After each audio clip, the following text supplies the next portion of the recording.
Hey guys, Common Sense Outdoorsman. I want to talk about why your knife won't take an edge. And I'm going to take you down to the table. I'll do this as quickly as possible.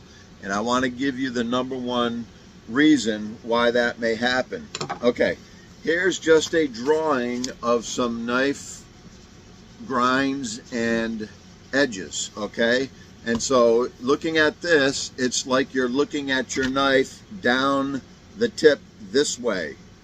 Okay, well, this way. Let me hold it upside down. Like you're looking at your knife this way, okay? So that is representative of that. And I think that the biggest reason why your knife isn't making feather sticks, or to you it seems like it won't take an edge, is because a lot of knives have fat edge grinds like this.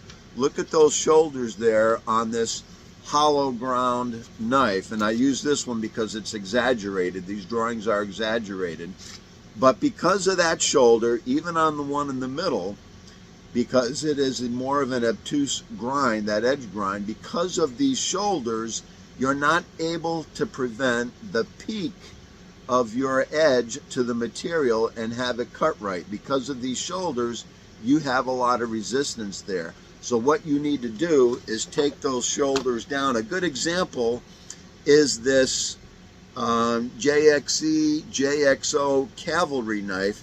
Even though it's a thick stock, they have a nice tall grind there, and they have a nice acute edge. See how much they've taken off on that edge? So what you have here is more like this picture, okay? So now with less shoulder and a longer edge grind, more acute edge grind, you can introduce the peak of your grind to your material.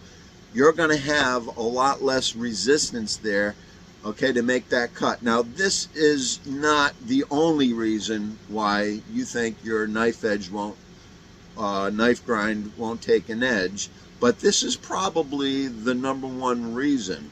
And a lot of people are trying to sharpen a knife like this or a knife like this, and even if you get it on that edge, because it's so obtuse, you're having trouble going through the material and making those easy cuts with less resistance that you want to.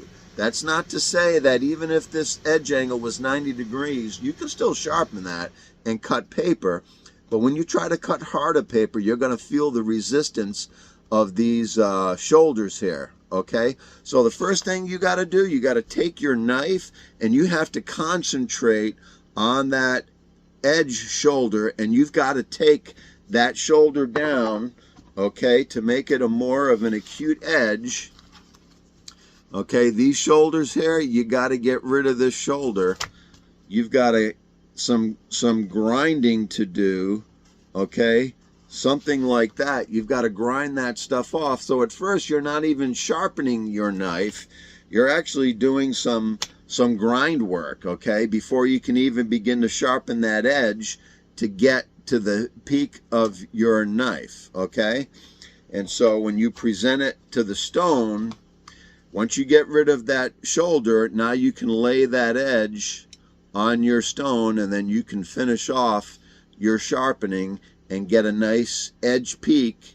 And then when that happens, you can cut through material a lot easier, and when you go to strop that knife or touch it up, it's a lot easier. When you've got that real fat obtuse edge and you're sharpening that, and even though you're getting close to that knife peak, because it's so fat, you're just not getting that edge you want. Those shoulders are in the way. So just a quick tip for you guys. Thanks for watching Common Sense Outdoorsman.